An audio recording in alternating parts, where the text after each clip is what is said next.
Ah, Hi, and welcome to the next episode of Cemetery Strolls. Today my visit's at All Saints Church in Fawley, which is in Southampton. All Saints Church is the parish church of Fawley in the county of Hampshire. It's one of the three original medieval parish churches along the area of the west of the Southampton Water, known locally as the Waterside.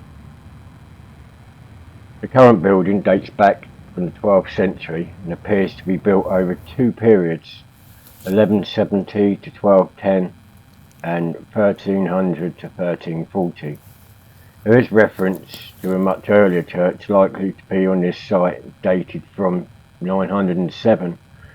Possibly some parts were reused in the current building. The oldest part of the church is St Nicholas's Chapel. There is also a conjecture this was also the original dedication of the church. The porch was added to the west entrance in 1840. The church was bombed in 1940 and was badly damaged, losing all of its medieval stained glass, and it wasn't until 1954 before the church was repaired and consecrated. There is a plaque in the church dedicated to the rector who helped with the restoration and rededication of the church. The plaque reads, "In memory of the Reverend John Mary, rector, 1947 to 1960, by those inspirational this church was restored and rededicated 12th of September 1954 after severe damage by enemy action, the 23rd of November 1940. This was known as the Blitz, as the Battle of Britain had just finished in October. In the west window of St Nicholas Chapel there is also a collage made from recovered stained glass.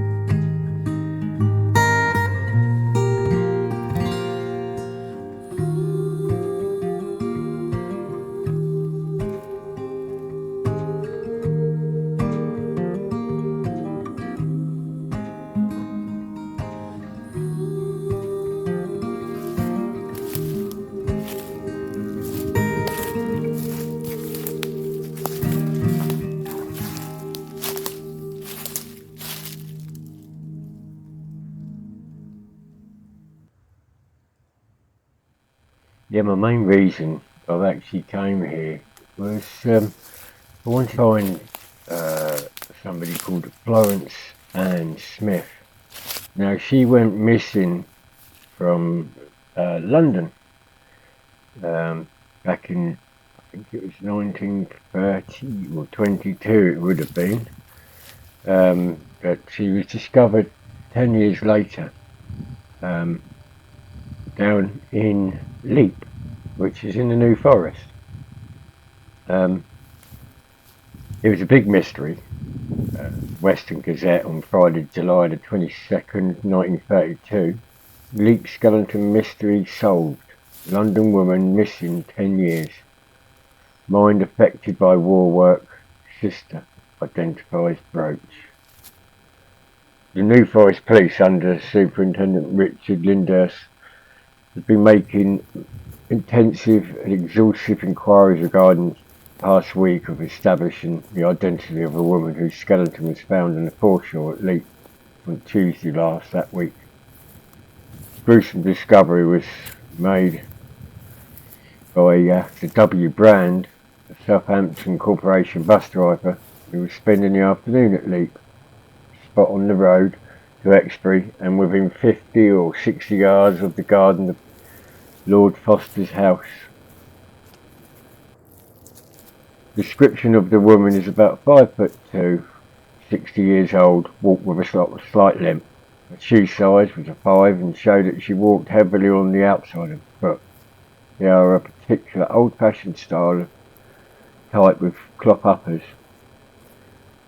The only other clues is to the strange mystery of the sands a 5-petaled brooch of a small turquoise stone set in silver with a diamond centre, and a dental plate with curious identifications which were found with the rotten clothes still clinging to the skeleton. The upper denture, with gum section work, 3 artificial teeth being made, one with porcelain facing, fixed with pins. A suction chamber was let into the denture after the original making of the type, expensive at that time. The coroner's inquest, open verdict returned. An inquest was held at the Falcon Hotel, Fawley, on Thursday evening by the county coroner, Mr. P.B. Ingleby. When an open verdict was returned, Dr. E.J.L. Jones-Evans, the Fawley police surgeon, who was an experienced pathologist, gave it as his opinion that the body had been buried, but he could not state whether by human agency or by a cliff fall.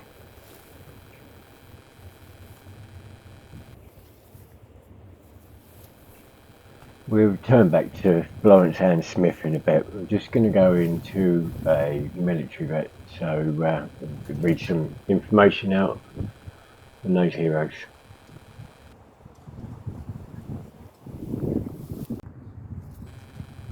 Pilot Sergeant Eric William Sterling, 1377136, from the 408 Royal Canadian Air Force. Date of birth is unknown. The date of death is the 15th of December 1941.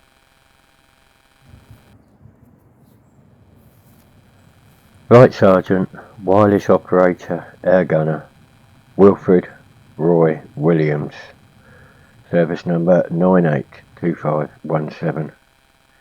Served with the 408 Squadron, the Royal Canadian Air Force, which was actually a volunteers. Date of birth unknown. Death was the 15th of December 1941. He was the son of Thomas and Sophie Williams of Glamorgan, South Wales. Sergeant Cyril Charles Gibson, service number 1056826. Was born in 1921. Date of death 15th of December 1941. Age 20. Wireless operator and air gunner, the RAF Volunteers Reserve with 408 Squadron. Son of Charles and Mary Gibson of Bramhall, Cheshire. Cyril was killed on the 15th of December 1941 when the Hadley Page Hamden Mark I he was in crashed at Longdown near Totton, Hampshire. The crew were returning from a raid on Cherbourg, France. 3 other members of the crew also died. Sergeant William Sterling, Sergeant Wilfred Roy Williams and Sergeant John Charles Tomlin. They are also buried, as we have seen, at All Saints Church. Sergeant John Charles Tomlin, service number 78052. Date of birth is unknown.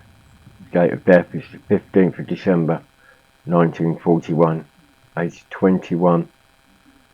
Along with the rest from the 408 Squadron. Son of Fred and Mary Tomlin of Toronto, Canada.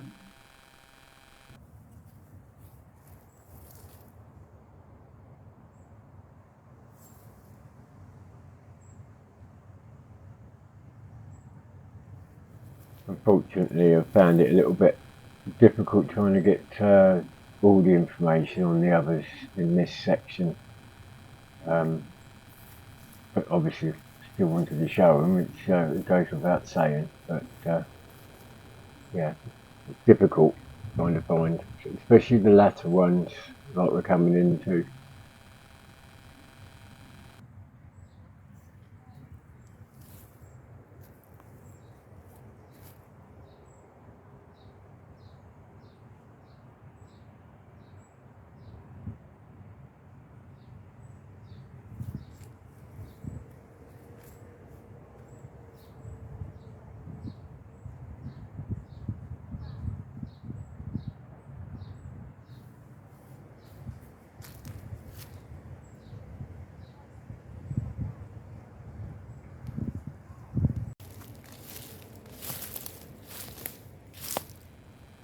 Let's get back to Florence Annie Smith, shall we?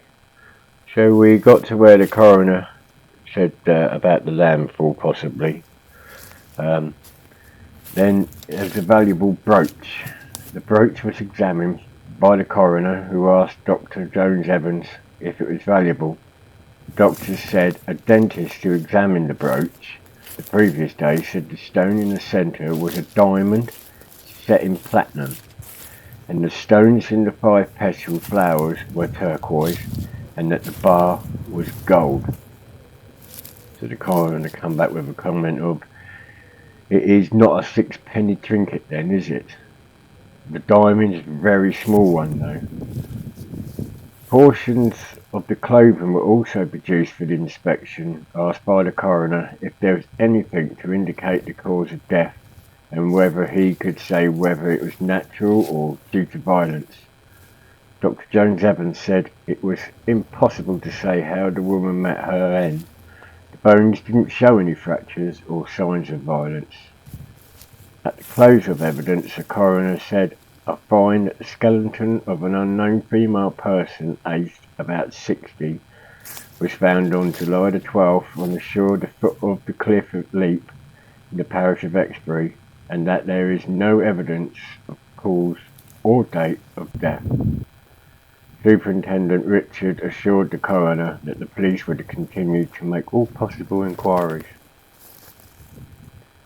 The mystery was solved on a Monday, when the flower-shaped brooch found near the remains was identified by a relative as belonging to Miss Florence Annie Smith, aged about 50, who had been missing from her home in Hotham Road, Putney, since May 1922. A sister from London visited Lyndhurst on Monday, accompanied by a man, and saw Superintendent Richards, who afterwards stated that the relatives definitely identified the brooch, but he was not prepared to disclose the name of the lady nor the man who accompanied her. He also stated that the description of the clothing and boots Miss Smith was wearing when she left home tallied with the fragments found on the sand at Leap. We'll come back to Florence in a bit. We're just coming up to the next military bit, which is some Battle of Britain pilots.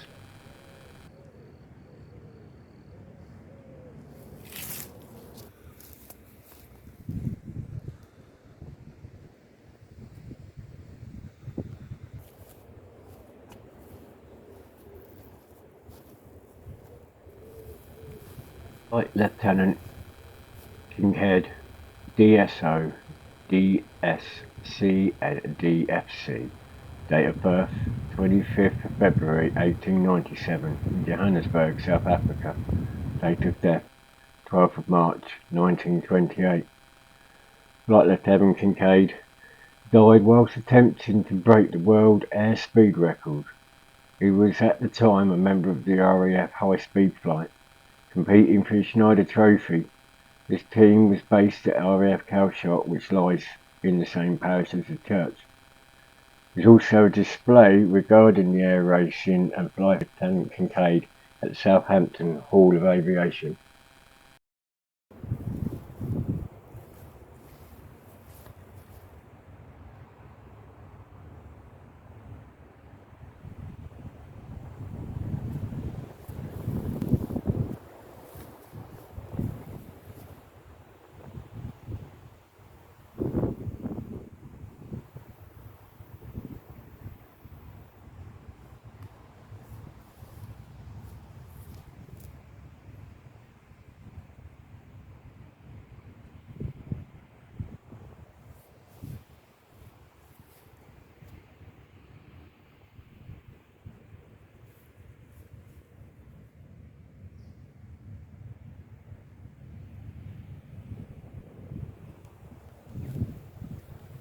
Aircraft First Class Raymond Clive Barclay Burgess Wheeler, known as Ray.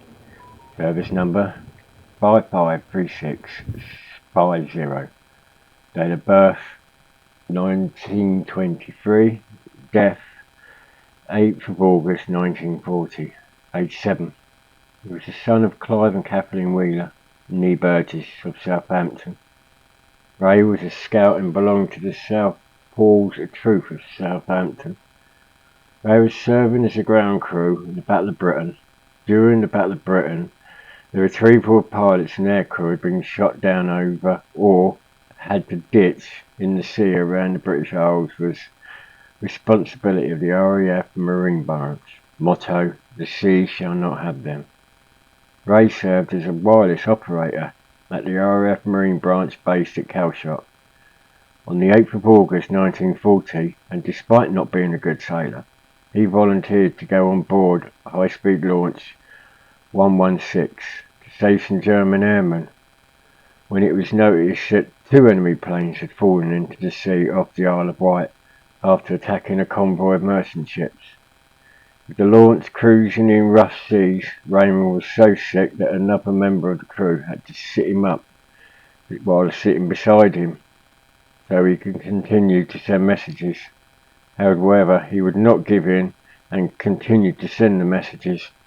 The launch was then swooped upon and mercilessly machine-gunned by 9 German aircraft. Ray was sending out his last message when this happened. He was struck by several bullets and died instantly. The rest of the crew survived. Raymond's commanding officer told his mother he carried his duties out very gallantly and stayed at his post to the end.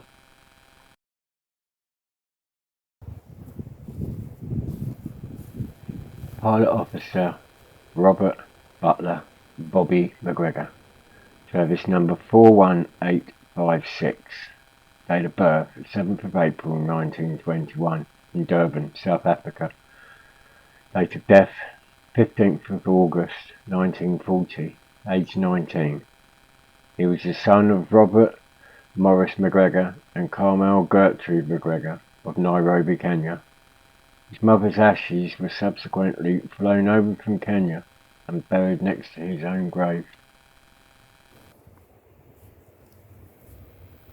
Sergeant John Jack Burrow, 551597, born Blackburn, Lancashire in 1920, died 15th of August 1940, aged 19.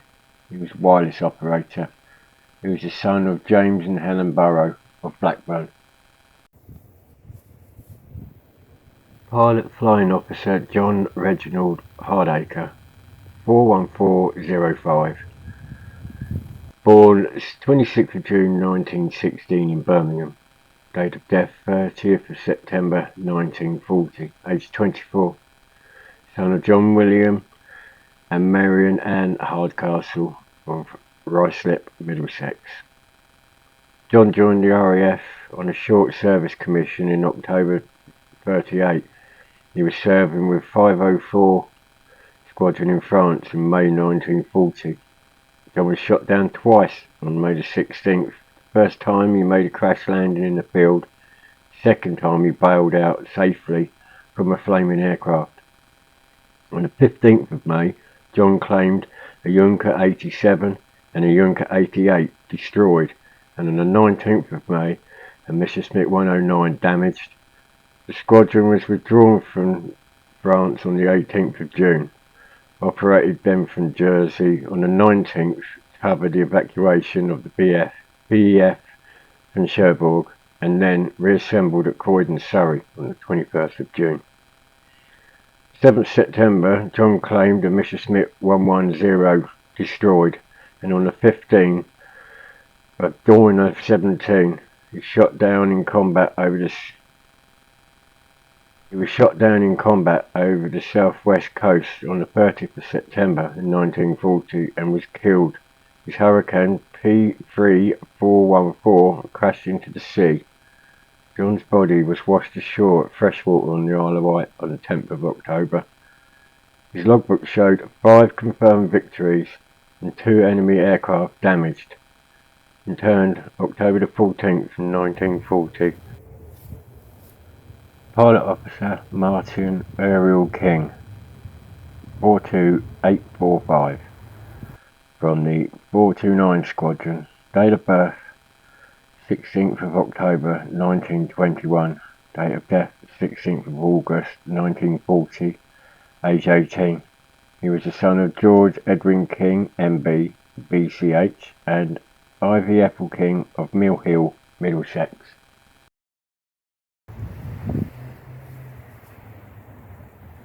Sergeant Arthur Martin Froud, 637-289, birth 1921, date of death 15th of August 1940, aged 18.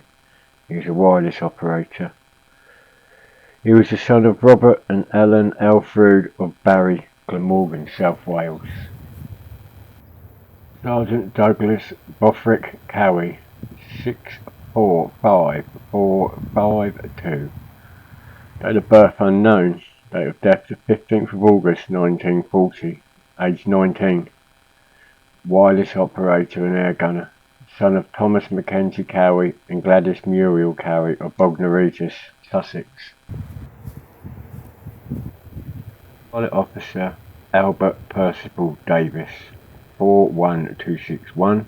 Birth unknown. Date of birth 15th of August 1940. Age 24. Son of Frank Davis and Nellie Davis of Putney in London. Flying officer pilot Roy Holt Immelman. Service number 39538. Date of birth unknown. Date of death 15th of August 1940. Age 24. Son of Walter Fitzroy Immelman and Irene Agnes Immelman, née Hull, of Craddock, Cape Province, South Africa. Sergeant John Barlow, 901973, wireless operator, air gunner. Born 1921, date of death 15th of August 1940, age 19. He was a wireless operator and air gunner. He was the son of John and Elizabeth Barlow of Poor Hatch, Sussex. Sergeant wireless operator Harold Davis is at the top of the stone. 632374, date of birth 1920, date of death 15th of August 1940. He was the son of Walter and Mary Davis of Bridgetown, Cannock, Staffordshire. Sergeant Observer Claude Lionel Geoffrey Hood, 746840, date of birth 1st of March 1909 in Northampton, date of death 15th of August 1940, age 31. He was the son of William and Mabel Hood. He is also the husband of Marion Eva Hood. Flying Officer Pilot William Allen Stenhouse, 39904, date of birth 1913, date of death 15th of August 1940, age 26. He was the son of Alexander James and Jessie Stenhouse. On the bottom we have Aircraft Man 2nd Class Alexandra Taylor, 951883, date of birth unknown, death 15th of August 1940, age 27.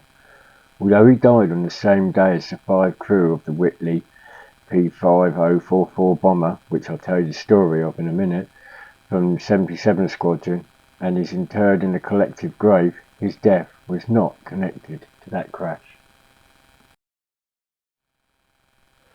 The Whitley bomber P5044 was returning home on completion of the mission to Bordeaux when it struck a barrage balloon cable and crashed in flames at Eastleigh. All of the 5 crew from 77 Squadron Royal Air Force RAF Driftfield were killed and were laid to rest on August the 21st in the specially reserved Royal Air Force burial area. There was a title deed in the Hants Record Office for this plot, with the area marked in red. just like a little house title deed, with an undertaking that the RAF must keep it in good order. The graves and the area are maintained by the Commonwealth War Graves Commission. Those that died were Sergeant John Barlow, Pilot Officer Robert McGregor, Flight Officer William Stenhouse, Sergeant Howard Davis, and Sergeant Claude Hood. John Scott Whittaker, date of birth unknown, death 15th of August 1940. He was a civilian casualty of World War II. John died at Calshot Aerodrome, son of Francis Gwendolyn Lawrence, formerly Whittaker, of 115 Home Park Road, Wimbledon, and the late Albert Edward Whittaker. We turn back now to the story of Florence Ann Smith. She was reported to the Metropolitan Police as missing from her home in Putney on May 5, 1922. She had done a considerable amount of voluntary nursing during the war, and this work, it is stated, affected her mind. She had previously left home unexpectedly on more than one occasion, but inadvertently returned.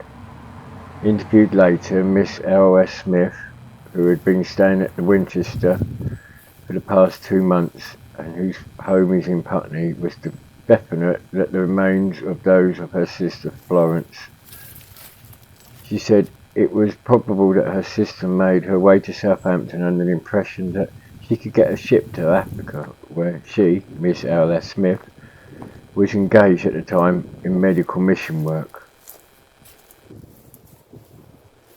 Miss Smith said she recognised the brooch found with the remains from the description published in the newspaper as being similar to the brooch she herself had. She and her sister were presented with similar brooches some years ago. Miss Smith expressed herself as being satisfied that her sister did not meet her death as a result of foul play. She added that the remains would probably be buried at Fawley. The skeleton, now complete, except for the right thigh bone and small bone on the left forearm, was removed from Fawley to police station headquarters at Lyndhurst.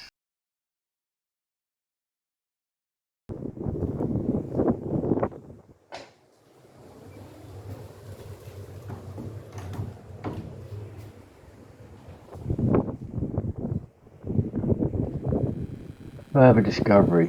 During a further search of the shore over the weekend, the neck of an octangled bottle, similar to a poison bottle, was found near the spot where the skeleton was unearthed. It is said to be submitted to analyse to see if it contained poison. The police think the bottle may have an important bearing on the riddle of the woman's death. During Sunday's search, bushes around the spot where the skeleton was discovered were cut down and about a ton of sand and shingle in the immediate vicinity was sifted, but the only finds were finger bones. The police had hoped that a close search would reveal some personal articles such as a ring or a watch, which might lead to the identification, and they were frankly disappointed at the results of their labours, which occupied several hours. A curious point about the investigation which were carried out, that no buttons, buckles or other clothes fastenings were discovered when the earth was sieved. A few fragments of clothing had escaped the ravage of time and climate were laying beneath the skeleton. Any buttons might have passed through the sieve. Usually it's probably steel or iron in the past and might have just rusted away in the course of time. On Sunday there were many visitors to Leap to see the spot where the grim discovery was made, but the police chose the time of their search so well that there were only a few onlookers while they were doing their work. On Wednesday, the police had not completed their investigation. They have in their possession a portion of a bottle in the neck of which is a cork which is thought might have contained poison at some time. There is another find which followed the grim discovery last week. Superintendent Richard stated on Monday he was satisfied that no foul play could be associated with the discovery. One theory which had been advanced is that the woman had died of asphyxiation.